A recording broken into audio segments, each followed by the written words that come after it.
Health cafe channel viewers அனைவருக்கும் வணக்கம். இன்னைக்கு நம்ம என்ன பார்க்க போறோம் அப்படின்னு சொல்லி சொன்னோம்னா, முழங்கால் வலி. இந்த முழங்கால் வலியில இன்னைக்கு நிறைய மக்கள் அவஸ்தைப்பட்டு இருக்கிறாங்க. இந்த முழங்கால் வலிக்கு நிறைய சொல்யூஷன் கூட நம்ம ஆல்ரெடி நம்மளுடைய ஹெல்த் கபே சேனல்ல நம்மளே கொடுத்துக்கிறோம். இருந்தாலும் இன்னும் சில விஷயங்களை நம்ம மேற்கொண்டு பார்த்து இன்னும் சில ஈஸியான ஹோம் ரெமடியெல்லாம் நம்ம பார்க்கலாம் வாங்க. பொதுவாக முழங்கால் வலி அப்படின்றது இன்னைக்கு ஒரு 40 வயசை தாண்டிச்சுனாலே எல்லா பேருக்கும் இன்னைக்கு முழங்கால் வலி வருது அப்படின்ற மாதிரியான ஒரு நிலை உருவாயிருச்சு. அதனால தான் சொல்லுவாங்க, 40க்கு பின்னாடி நாம் எப்படி இருக்கிறோம் அப்படின்றத இந்த 25க்கு முன்னாடியே நாம் தீர்மானிச்சிடணும். அவ்வளோதான் விஷயம். 25 வயது வரை நம்ம எப்படியெல்லாம் நல்லா சாப்பிட்றோம், எப்படியெல்லாம் நம்ம எக்ஸசைஸ் பண்ணிக்கிறோம், எப்படிலாம் நம்ம உடம்பை ஃபிட்டாக வச்சுக்கிறோன்றதை பொறுத்து தான் ஆஃப்டர் 40 இருக்குது. ஆனால் நாம் என்ன பண்ணிடுறோம் அப்படின்னு சொல்லி சொன்னோம்னா, நோய் வந்தால் அப்போதைக்கு நம்ம பார்த்துக்கலாம், வலி வந்தால் அப்போதைக்கு நம்ம பார்த்துக்கலாம் அப்படின்னு சொல்லிட்டு நம்ம அதன் மீது கவனம் வைக்கிறதே இல்லை. அதில் தான் இன்றைக்கி நிறைய பேர் அவஸ்தைப்படுறாங்க ஆஃப்டர் 40.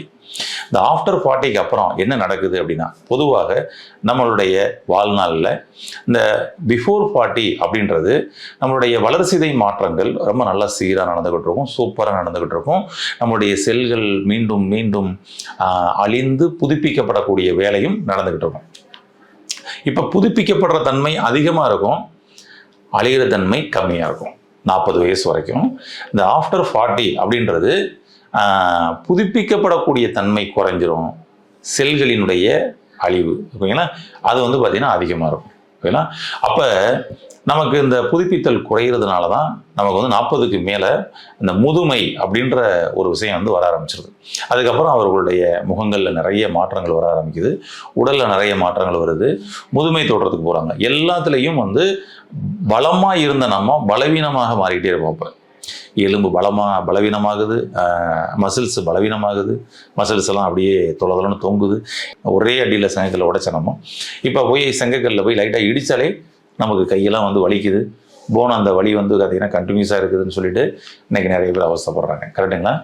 சில பேர் பாருங்கள் 80 வயசு 90 வயசு வரைக்கும் கூட பார்த்திங்கன்னா அப்படி ஸ்ட்ராங்காக இருப்பாங்க. அந்த ஸ்ட்ராங்காக இருக்கிறதுக்கான காரணம் இளமையில் அவங்க சாப்பிட்ட சாப்பாடு, உணவு தான். இதை நம்ம கண்கூட பார்க்க முடியும். நம்ம வீட்டில் இருக்கக்கூடிய நம்ம அப்பா, ஐயா அவங்கெல்லாம் பார்த்தோம்னா 80 வயசு 90 வயசுலேயும் அவங்க அந்த தடி கூட இல்லாமல் நடக்கிறது, நம்மளை மாதிரியே பார்த்திங்கன்னா நடை வேகமாக நடக்கிறது. இன்னும் சொல்லப்போனால் நாம் ஒரு 10 ஸ்டெப்பில் போதும்னு சொல்லிட்டு மூச்சு வாங்கி உட்காரக்கூடிய நிலை இருக்கும். ஆனால் அப்பா, தாத்தா, அந்த ஐயா அவங்களாம் பார்த்திங்கன்னா அவங்க பாட்டுக்கு 1 கிலோமீட்டர் கூட நடந்து வருவாங்க, மூச்சு வாங்காது. அப்போ இதுக்கெல்லாம் காரணம் அவங்க முன்னாளில் எடுத்த உணவுகள், அவருடைய லைஃப் ஸ்டைல் தான் மிக முக்கியம். இன்னைக்கு இந்த முழங்கால் வலிக்கு அடிப்படையான காரணமாக இருக்கிறது, அதுவும் மிக முக்கியமான ஒரு விஷயம் என்ன அப்படின்னு சொல்லி சொன்னோம்னா, ஃபஸ்ட்டு அவங்களுடைய உணவு முறை பழக்க வழக்கத்திலிருந்து டோட்டலாக மாறிட்டோம், அவங்களுடைய லைஃப் ஸ்டைலிருந்து டோட்டலாக மாறிட்டோம். அதில் குறிப்பாக அவர்களுடைய உணவு முறையிலிருந்து மாறினதில் நாம் என்ன பண்ணிக்கிறோம் அப்படின்னா, அன்னைக்கு அவங்க நல்ல நீர் ஆகாரங்கள் உள்ள உணவுகளை தான் அதிகமாக எடுத்துக்கிட்டாங்க. எதை எடுத்துக்கிட்டாலும் அதுக்குள்ளே பார்த்திங்கன்னா ஈரப்பதம் இருக்கிற மாதிரியே இருக்கும், லூப்ரிகேஷன் இருக்கிற மாதிரியே இருக்கும். அப்படி ஃபுட்டு தான் அவங்க அதிகமாக எடுத்துக்கிட்டாங்க. அது கஞ்சி, கூழ், நம்ம சாப்பாட்டில் கூட சாம்பார் ஊற்றி சாப்பிட்டா கூட நல்லா அதை லூப்ரிகேஷனோட சாப்பிட்ற மாதிரி பண்ணுவாங்க. ஆனால் நம்ம இன்னைக்கு என்ன பண்ணிக்கிட்டு இருக்கிறோம்னா, ஃபுல்லாக எல்லாமே ட்ரை ஃபுட்டு. வரன்னு சுட்டு எடுத்த தோசை, சப்பாத்தி, ரொட்டி, நானு, ஃப்ரைட் ரைஸு, என்ன பாருங்களேன், எல்லாமே ட்ரை ஃபுட்டு. அந்த லூப்ரிகேஷன் உள்ள உணவுகள் எடுத்ததுனால என்ன பெனிஃபிட் அப்படின்னம்னா, நம்ம பாடியில் எல்லா எலும்புகளுக்கும் நடுவில் இருக்கக்கூடிய ஜாயின்ல சைனோவியல் ஃப்ளூயிட் அப்படின்னு சொல்லியிருக்கும். அதுதான் லூப்ரிகேஷன்ஸ். நம்ம இயங்குவதற்கு தேவையான லூப்ரிகேஷன்ஸ்.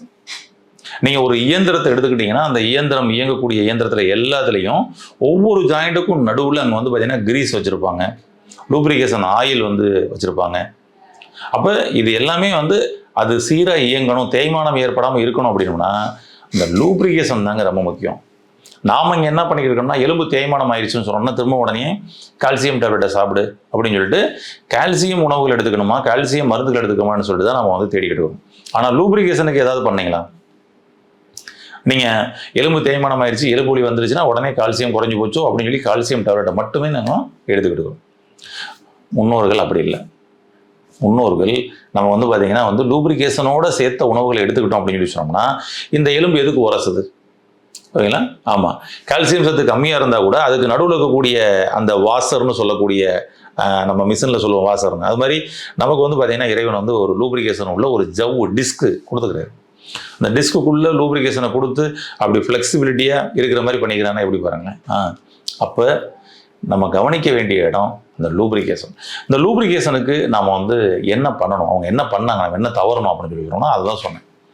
இது போக இன்னொரு மெயினான ஒரு விஷயங்க, தண்ணீர். நம்ம குடிக்கக்கூடிய தண்ணீர் அவங்க கிட்ட இருந்து டோட்டலாக மாற்றிட்டோம். அன்னைக்கு அவங்க எந்த தண்ணியுமே விட்டு வைக்கல. அவங்க போர் போட்டால் போர் தண்ணி அந்த தண்ணியை தான் குடித்தாங்க, கிணத்து தண்ணியை தான் குடித்தாங்க, குளத்தில் போனால் குளத்து தண்ணியை குடித்தாங்க. அப்போ இப்படி எந்த தண்ணினாலும் அவங்க வந்து பார்த்தீங்கன்னா தவிர்க்கவே இல்லை. ஏன்னா ஒவ்வொரு தண்ணியிலையும் ஒவ்வொரு வகையான தாதுக்கள் இருக்குது. எந்த ஊருக்கு போனாலும் அந்த தண்ணி அவங்களுக்கு சேர்ந்துக்கிறோம். ஆனால் இன்னைக்கு நமக்கு சேருதா பாருங்களேன். அதனால வந்து எங்கள் வீட்டில இருந்தே வந்து வாட்டர் கேன் கொண்டு போயிடணும், அந்த ஊரில் தண்ணி சேராது அப்படின்னு சொல்லிட்டு நம்ம அப்படி கடைபிடிச்சு விட்டுக்கிறோம். அதுக்கப்புறம் இப்போ எல்லா இடத்துலையுமே தான் மினரல் வாட்டர் கிடைக்குதுல்ல, அதனால மினரல் வாட்டர் வாங்கிக்கலாம் அப்படின்னு சொல்லிட்டு பண்ணிக்கிறோம். ஒவ்வொரு தண்ணியிலிருந்தும் தாதுக்கள் கிடைக்கும். அந்த தாதுக்கள் நம்மளுடைய உறுப்புகளையும், அதாவது எலும்பு, மசில்ஸு, இப்படி எல்லா திசுக்களையும் பலப்படுத்தக்கூடியதாக இருக்கும், அதுக்கு தேவையானதாக இருக்கும். ஆனால் நாம் என்ன பண்ணிடுறோம்னா ஒரே மினரல் வாட்டர்னு சொல்லிட்டு நம்ம வந்து ஒரே வாட்டராக வந்து வாங்கி சாப்பிட ஆரம்பிச்சோம். பாருங்க, எப்போ நம்ம இந்த மினரல் இல்லாத மினரல் வாட்டரை எடுக்க ஆரம்பித்தோமோ நம்ம உடம்புக்குள்ள இருந்து அது மினரல்ஸ் எடுக்க ஆரம்பிச்சிருச்சு, உடம்புல இருந்து சத்துக்கள் எடுக்க ஆரம்பிச்சிருச்சு. இந்த மினரல் வாட்டரை சாப்பிட்டதுக்கு அப்புறம் தான் நமக்கு வந்து போன் சம்மந்தப்பட்ட பிரச்சனைகள் அதிகமாக இருக்குது. நல்லா நம்ம கவனித்து பார்க்கணும். அப்போ இந்த தண்ணீர் தான் நம்ம உடம்புக்குள்ள இருக்கக்கூடிய எலும்புகளை பலவீனப்படுத்திடுச்சு. இப்போ இந்த தண்ணியை மாற்ற முடியுமா? இன்னைக்கு அதை மாற்றுவதற்கான வழிகள் என்ன இருக்குது அப்படின்னு சொல்லி பார்த்தோம்னா, இந்த தண்ணீரை சத்தான தண்ணீராக மாற்றி நம்ம எடுக்க ஆரம்பித்தோம் அப்படின்னு சொல்லி சொன்னோம்னா நம்மளுடைய போன் பலமாகிறதுக்கு வாய்ப்பு இருக்குது. இதை எப்படி சத்தான தண்ணீராக மாற்றுறது? அதெல்லாம் வந்து அசிட்டிக் வாட்டர், அல்கலைன் வாட்டர் அப்படின்னு சொல்லி சொல்லுவாங்க. அப்போ இந்த வாட்டர் எல்லாமே வந்து பார்த்தீங்கன்னா அல்கலைனாக நமக்கு வந்து உள்ளே கிடைச்சதுன்னா பெட்டர். ஆனால் நம்ம வந்து அல்கலைனாக சாப்பிட்றோமான்னு பார்த்தோம்னா கிடையாதுங்க. நம்ம வந்து அசிட்டிக் வாட்டரை தான் நம்ம வந்து சாப்பிட்டுக்கிட்டு இருக்கோம். அதை நீங்கள் ஒரு வாட்டர் பாட்டில் நீங்கள் வெளியில் வாங்கக்கூடிய மினரல் வாட்டரே வாங்கி நீங்கள் அசிட்டிக் அல்கலைனுக்கு இன்றைக்கி மெடிக்கல் ஷாப்பில் வந்து பார்த்தீங்கன்னா ஸ்டிப்பு கிடைக்கும், அதை எடுத்து வாங்கி நீங்கள் வந்து செக் பண்ணி பாருங்கள். அது ஃபுல்லாக வந்து பார்த்தீங்கன்னா அசிட்டிக்காக தான் இருக்குது இன்றைக்கி. பிஹெச் வேல்யூ வந்து பார்த்தீங்கன்னா ரொம்ப ரொம்ப ரொம்ப ரொம்ப கம்மியாக தான் இருக்கும். அப்போ பிஹெச் வேல்யூ நல்ல ரிச்சாக உங்களுக்கு கிடைக்கணும், அது வந்து அல்கலைனாக கிடைக்கணும் அப்படின்னு சொல்லி சொன்னோம்னா அதை அமிர்தமாக மாற்றணும். தண்ணீரை எப்படி அமிர்தமாக மாற்றுவது அப்படின்னம்னா ரொம்ப சிம்பிள், ஈஸியான ஒரு டிப்ஸ் சொல்கிறேன். நெல்லிக்காயை நீங்கள் குடிக்கக்கூடிய தண்ணியில் ஊற போட்டுருங்க நைட்டு ஃபுல்லாக. நீங்கள் வீட்டில் வந்து ஒரு பாத்திரத்தில் நல்ல தண்ணி வச்சுருக்கீங்கன்னா அதில் வந்து நெல்லிக்காயை வந்து மட்டும் லேசாக அப்படியே வந்து கீரல் போட்டுருங்க. கீரல் போட்டுட்டு ஊற வச்சுருங்க, உள்ளே போட்டுருங்க, நைட்டு ஃபுல்லாக போட்டுருங்க. காலையில் பார்த்தீங்கன்னா அந்த தண்ணி, இந்த நெல்லிக்காய் சாறு அப்படியே இறங்கி தண்ணியோட டேஸ்ட்டே மாறி இருக்கும். அறுசுவை உள்ளது இந்த நெல்லிக்காய். அதுலேயே எல்லாமே இருக்குது, உங்களுக்கு தேவையான விட்டமின்கள் எல்லாமே இருக்குது, கால்சியம் அதிலே இருக்குது. இது இப்போ அதில் இருக்கக்கூடிய அந்த சாறு எக்ஸ்ட்ராக்ட் நம்மளுடைய தண்ணியில் கலந்து நீங்கள் குடிக்கக்கூடிய ஒவ்வொரு மடக்கு தண்ணிக்கும் உங்களுக்கு முழுக்க முழுக்க சத்துக்களை கொடுக்க மாறும். அப்போ சாதாரண தண்ணீரை ஒரு அமிர்தமாக மாற்றி இப்படி நம்ம குடிச்சிட்டு வந்தோம்னா இது உங்களுடைய எலும்பு மண்டலத்தை பலமாகும். இது போக லூப்ரிகேஷனுக்கு நம்ம வந்து என்ன பண்ணலாம் அப்படின்னு சொன்னோம்னா, லூப்ரிகேஷன் மாதிரி உள்ள உணவுகள் நம்ம தவிர்க்கிறோம். குறிப்பாக வெந்தயம். ஏன்னா வெந்தயம் வந்து பார்த்திங்கன்னா அன்னைக்கு வந்து பல வகையில் வந்து எடுத்துக்கிட்டாங்க. நீச்சல் தண்ணியில் ஊற போட்டு எடுத்துக்கிட்டாங்க, வெந்தய களி எடுத்துக்கிட்டாங்க, தலையில் வந்து பார்த்திங்கன்னா வெந்தயத்தை வந்து அரைச்சி தேய்ச்சி 20 நிமிஷம் ஊற வச்சு குளித்தாங்க. அது இன்னைக்கு கிடையாது. அது பார்த்தீங்கன்னா உடம்பை முழுவதுமே குளிர்ச்சி பண்ணிடும், தலைப்பகுதியை குளிர்ச்சி பண்ணிடும். எந்த இடத்துலலாம் சூடு இருக்குதோ அது எல்லாத்துக்கும் அந்த வெந்தயத்தை கூட வந்து பார்த்திங்கன்னா அரைச்சி 10 போட்டு பயன்படுத்தினாங்க. இன்னைக்கு அதை விட்டுட்டோம். இப்போ நீங்கள் பயன்படுத்த வேண்டிய ஒரே விஷயம் வெந்தய களி. வெந்தயத்தை களியாக செஞ்சு நம்ம சாப்பிட்டோம் அப்படின்னோம்னா அது என்ன பண்ணோம் அப்படின்னோம்னா நமக்கு லூப்ரிகேஷனை கொடுக்கும். வெந்தயம் களி செஞ்சுக்குங்க. களி செஞ்சுட்டு அதில் வந்து ஒரு செக்கில் ஆட்டின நல்லெண்ணெய் 1 ஸ்பூன் கலந்துக்குங்க. அதில் வந்து அப்படியே கொஞ்சம் நாட்டு சக்கரை அல்லது கருப்பட்டி கலந்துக்குங்க. கலந்துட்டு அப்படியே கிண்டி எடுத்து சாப்பிட்டிங்கன்னா அப்படி அல்வா அவ்வளோ இருக்கும். இப்போ இது மாதிரி வந்து நம்ம வந்து வெந்தய களி எடுத்துக்கலாம், பெட்டர். இது மாதிரி பிசுபிசுப்பு தன்மையுள்ள சில உணவு முறைகளை நீங்கள் எடுத்துக்கணும். பாதாம் பிசின் பிசுபிசுப்பாக இருக்கும். பாதாம் பிசினை நைட்டு ஊற போட்டு காலையில் அந்த தண்ணி குடிக்கலாம், ரொம்ப அருமையாக சப்போர்ட் பண்ணி கொடுக்கும். இந்த முழங்கால் மூட்டுகளில் வீக்கம்லாம் இருக்குது அப்படின்னு சொல்லி சொன்னோம்னா, ஒரு டம்ளர் தண்ணி எடுத்துக்கோங்க, ஒரு ஸ்பூன் மஞ்சள் பொடி போடுங்க, அப்படியே நல்லா கொதிக்க வைங்க. அது நல்லா அது எசன்ஸ் நல்லா அதில் இறங்கி வரட்டும். கொஞ்சோன்னு இஞ்சி சாறு அதில் புழிஞ்சு விட்டுக்குங்க, ஒரு ஸ்பூன் தேன் கலந்துக்குங்க, சாப்பிடுங்க. ஏன்னா மஞ்சள் பொடி அவ்வளோ ஒரு அருமையான ஒரு இது. ஆமாம், ஆன்டிபயோட்டிக்.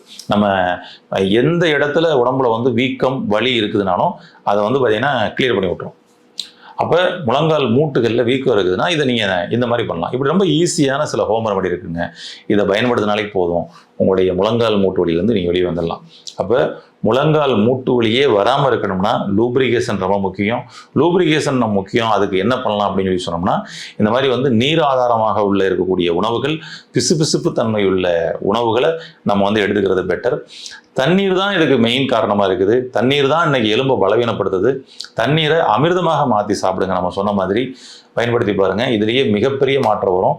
வீக்கம் வலிகள் ஏதாவது இருக்குதுன்னா மஞ்சள் பொடி போட்ட தண்ணீர் அதை வந்து எடுத்துக்கோங்க, ரொம்ப அருமையாக சப்போர்ட் பண்ணி கொடுக்கும். முழங்கால் மூட்டு வலி பிரச்சனையிலிருந்து நீங்கள் ஈஸியாக வெளிவரலாம். நம்மளுடைய சுவாச இயற்கை மருத்துவமனையில் கூட அந்த மாதிரி முழங்கால் மூட்டு வலி பிரச்சனை தான் அதிகமாக வர்றாங்க நிறைய பேர். அவர்களுக்கெல்லாம் அந்த மாதிரி சில டிப்ஸ் சொல்லி சில சிகிச்சையும் மெடிசன்ஸும் வந்து கொடுப்பாங்க. சரியாக அவங்கள ஃபாலோ பண்ணும்பொழுது அவங்க வந்து பார்த்திங்கன்னா வந்துட்டு ஒரு குறிப்பிட்ட நாளில் டோட்டலாக ரிலீஃப் ஆயிடுவாங்க. அவங்க நடந்து வந்ததுக்கும் அதுக்கப்புறம் வந்து பார்த்திங்கன்னா ஃப்ரீயாக நடந்து வர்றதுக்கும் அந்த வித்தியாசம் நிறையவே தெரியும். நீங்கள் ட்ரை பண்ணி பாருங்கள் இந்த டிப்ஸை. இதுலேயே வந்து உங்களுக்கு மிகப்பெரிய மாற்றம் வரும். கடைபிடித்து முழங்கால் மூட்டு வலியிலிருந்து வெளிவர வாழ்த்துக்கள்.